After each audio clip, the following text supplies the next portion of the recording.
내가 뭐 하고 싶은 인간으로 보여? 아무것도 안 하고 싶다고, 사람하고는. 아내가 죽고 배신까지 당해 산포에 숨어든 조폭 구씨. 그는 세상을 등지고 사람들을 철저히 배격하며 하루하루를 술로 살아가고 있습니다. 그런 구씨에게 날 추앙하라며 황당하게 달려든 여자 연미정. 전 남친에게 돈이나 떼이는 못난 여자지만 그녀의 도전은 마침내 꽁꽁 얼어붙은 구씨의 마음을 열고 추앙과 사랑을 쟁취해냅니다. 그렇다면 도대체 어떤 것이 철벽처럼 꽁꽁 잠긴 구씨의 마음을 열게 했던 것일까요? 추앙하라는 말에 그렇게 마음에 열만한 힘이 있었던 것일까요? 물론 우리는 그 이유를 동병상련이나 연민에서 찾아볼 수도 있을 것입니다. 여우 같은 남자들에게 이용만 당하던 연미정에게서 배신당한 자신과 같은 아픔과 연민을 느꼈기 때문일지도 모르지요. 하지만 구씨야말로 껐득하면 자살을 감행하던 아내에 지쳐있어서 그런 연민을 느낄 여력조차 없었을지 모릅니다. 무엇보다 우리가 알고 싶은 건 우리가 동병상련이나 연민을 자극할 만큼 어려운 상황이 아닐 때에도 어떻게 상대의 마음을 열 수 있느냐는 것입니다. 마치 상담가나 부모가 마음을 꽁꽁 닫고 대화를 거부하는 문제아 학생의 마음을 여는 것처럼 말이지요. 그러므로 여기서는 단순히 동병상련이나 연민을 자극하지 않고 어떤 상황에서든 상대방의 꽁꽁 닫힌 마음을 여는 데 유용한 방법을 알아보겠습니다. 상담가들이 상담을 거부하는 내담자나 대화를 거부하는 불량 청소년들의 마음을 여는 바로 그 방법 말이지요. 그 대표적인 방법이 무조건적 긍정적 존중과 일치성인데요. 현대 상담 치료의 거장 칼 로저스가 제시한 방법으로서 대화만으로 마음을 치유하는 인간 중심 상담의 가장 중요한 전제이기도 하지요. 어떤 면에서 나의 해방일지의 작가는 연미정을 내세워 이 두 방법을 자연스럽게 구사하고 있다고 할 수 있습니다. 그 결과 이름조차 가르쳐주기를 거부했던 구씨의 마음이 활짝 열리게 되는 것이지요. 그럼 먼저 무조건적 긍정적 존중에 대해 알아보겠습니다. 무조건적 긍정적 존중은 상대를 바꾸거나 교정하려는 것이 아니라 상대의 존재에 관심을 가지고 있고 당신이 잘 되기를 바라고 있다는 것을 전하는 마음의 자세를 말합니다. 은은한 온정으로 상대에게 조심스러운 관심을 보여주는 것이지요. 왜? 매일 술 마셔요? 아니면 뭐해?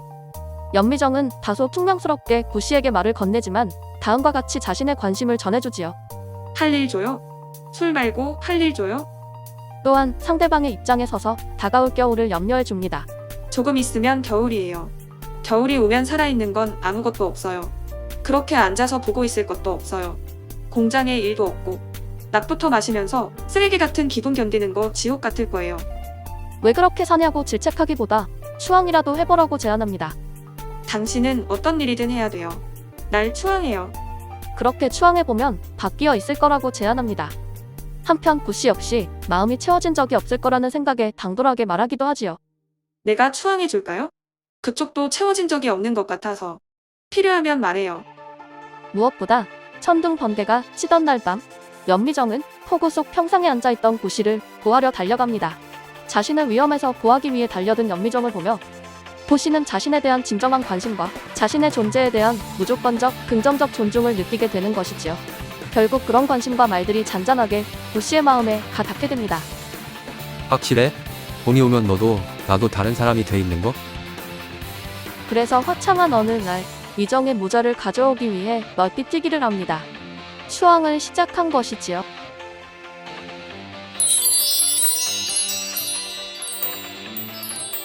두 번째 힘은 일치성에서 나옵니다.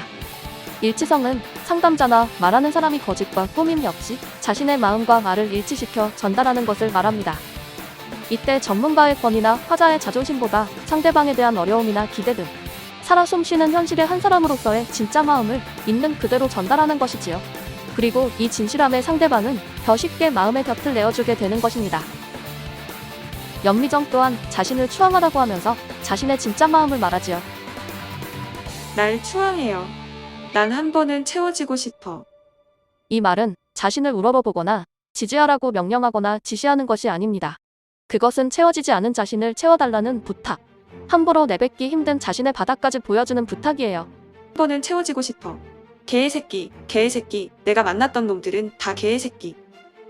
그렇게 미정은 이름도 모르는 남자 앞에서 벌거벗은 듯 자신의 마음을 있는 그대로 드러내고 있는 것입니다. 이렇게 연미정의 제안은 진실한 마음이 담긴 제안이기에 효과가 있는 것입니다.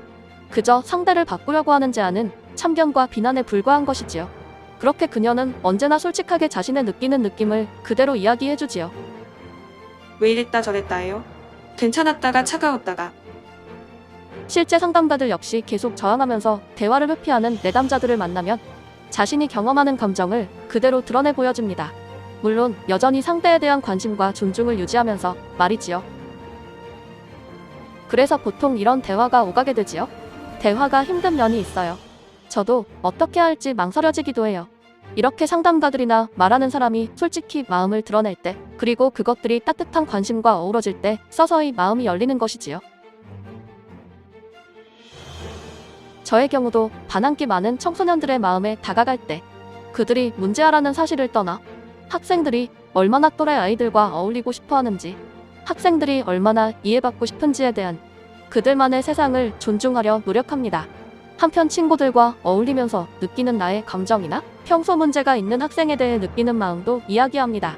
또한 학생이 문제아로 취급받는 데에 따른 주눅든 마음이나 문제 학생들 사이의 솔직한 갈등에 대해서도 함께 이야기를 나누려 하지요. 이런 식으로 비난하지 않고 상대와 상대 세계에 대해 관심을 주고 따뜻한 마음으로 접근해서 나와 상대의 진짜 솔직한 마음을 나누다 보면 상대는 자연스럽게 자신의 마음을 열게 되는 것이지요. 참고로 이때 목소리 또한 따뜻하게, 때로는 또래 아이들처럼 장난스럽게 다가가주는 게 많은 도움이 됩니다. 목소리조차 우리의 마음과 일치시키는 것이지요. 여러분도 무조건적 긍정적 존중과 일치성을 기억해 두셨다가 누군가의 마음을 열어야 할 때 꼭 활용해 보시길 바랍니다. 그럼 오늘은 여기까지고요. 다음에 더 알찬 내용으로 찾아뵙겠습니다. 안녕히 계십시오.